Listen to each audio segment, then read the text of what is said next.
having dealt with what concerns the knowledge of the divine intellect, it remains for us to deal with God's will. From the fact that God is endowed with intellect it follows that he is endowed with will. For, since the understood good is the proper object of the will, the understood good is, as such, willed. Now that which is understood is by reference to one who understands. Hence, he who grasps the good by his intellect is, as such, endowed with will. But God grasps the good by his intellect, for, since the activity of his intellect is perfect, as appears from what has been said, he understands being together with the qualification of the good.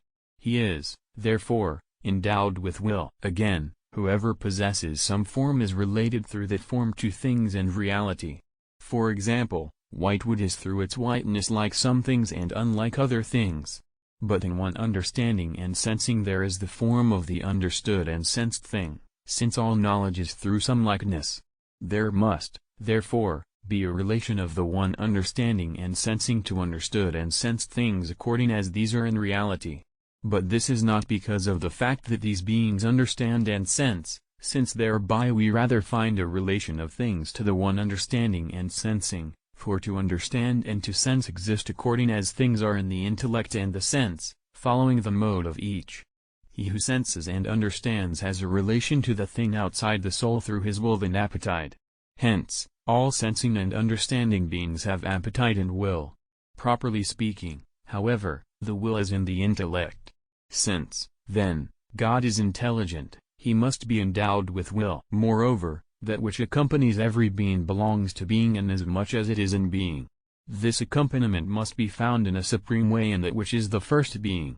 Now, it belongs to every being to seek its perfection and the conservation of its being, and this in the case of each being according to its mode, for intellectual beings through will, for animals through sensible appetite, and to those lacking sense through natural appetite.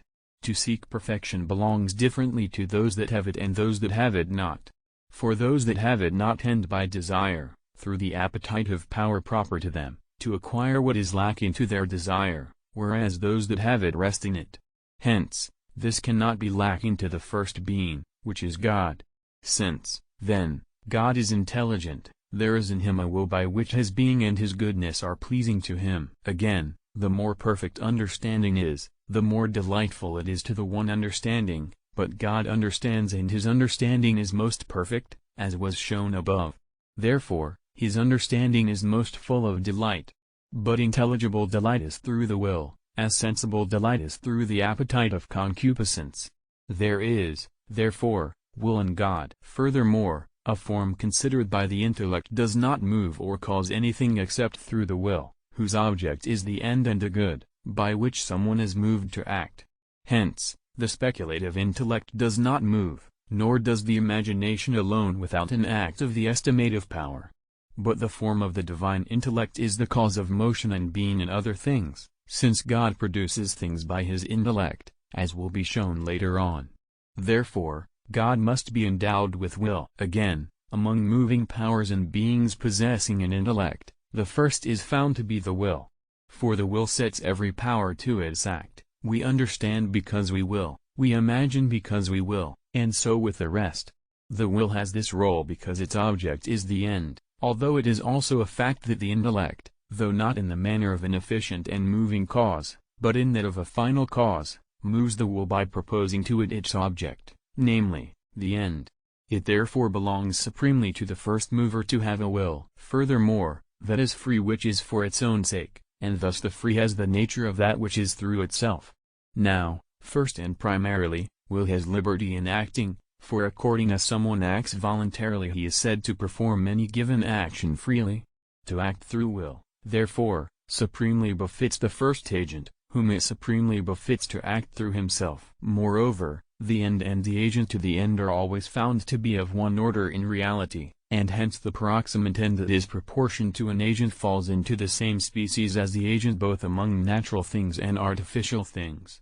For the form of the art through which the artisan works is the species of the form that is in matter, which is the end of the artisan, and the form by which the generating fire acts is of the same species as the form of the generated fire, which is the end of generation. But nothing is coordinated with God, as within the same order, except himself, otherwise, there would be several first beings, whose contrary was proved above. He is therefore the first agent because of the end that he is himself. He is therefore not only the appetible end, but also the seeker of himself as the end, so to speak. And this he is with an intellectual appetite, since he is intelligent. This is will. There is, therefore, will in God. The testimony of sacred Scripture is witness to the divine will. For it is said in a psalm, "Whatever the Lord pleased he has done."